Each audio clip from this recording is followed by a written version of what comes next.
Assalamualaikum warahmatullahi wabarakatuh. Perkenalkan, nama saya Erik Salman dari Prodi Pendidikan Ekonomi dengan NIM 2006668. Mata kuliah Pendidikan Pancasila, dosen pengampu Pak Supriyono, SPD MPD, Universitas Pendidikan Indonesia.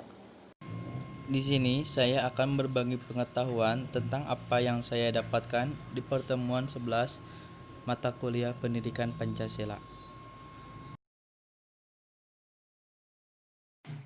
Dinamika dan tantangan Pancasila sebagai ideologi negara.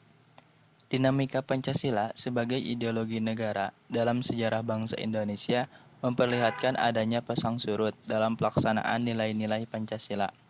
Pancasila sebagai ideologi negara dalam masa pemerintahan Presiden Soekarno. Sebagaimana diketahui bahwa Soekarno termasuk salah seorang perumus Pancasila, bahkan penggali dan memberi nama untuk dasar negara. Dalam hal ini, Soekarno memahami kedudukan Pancasila sebagai ideologi negara. Namun, dalam perjalanan pemerintahannya, ideologi Pancasila mengalami pasang surut karena dicampur dengan ideologi komunisme dalam konsep Nasakom.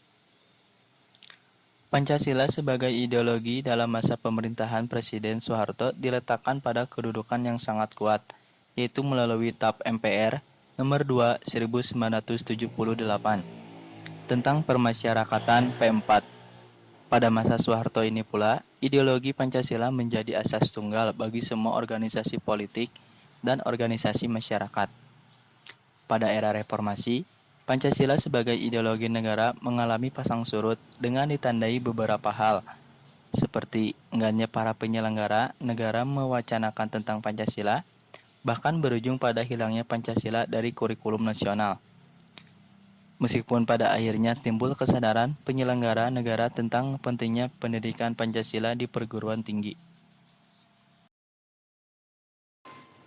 Tantangan Pancasila sebagai ideologi negara. Unsur-unsur yang memengaruhi tantangan terhadap Pancasila sebagai ideologi negara meliputi faktor eksternal dan internal. Adapun faktor eksternal meliputi hal-hal berikut. Yang pertama yaitu pertarungan ideologis antara negara-negara superpower antara Amerika Serikat dan Uni Soviet pada tahun 1945 sampai 1990 yang berakhir dengan bubarnya negara Soviet sehingga Amerika menjadi satu-satunya negara superpower.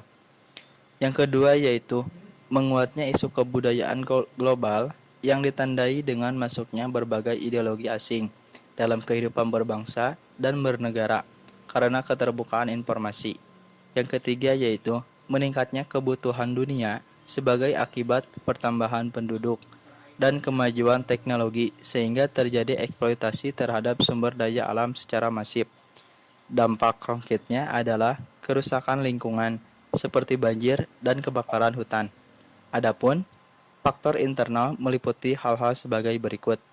Yang pertama yaitu pergantian rejim yang berkuasa melahirkan kebijakan politik yang berorientasi pada kepentingan kelompok atau partai sehingga ideologi Pancasila sering terabaikan.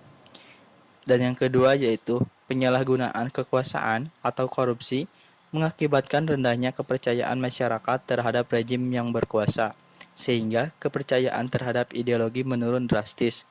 Ketidakpercayaan terhadap partai politik juga berdampak terhadap ideologi negara. Sekian yang dapat saya sampaikan. Mohon maaf bila ada kekurangan. Semoga bermanfaat khususnya bagi saya sendiri. Wassalamualaikum warahmatullahi wabarakatuh.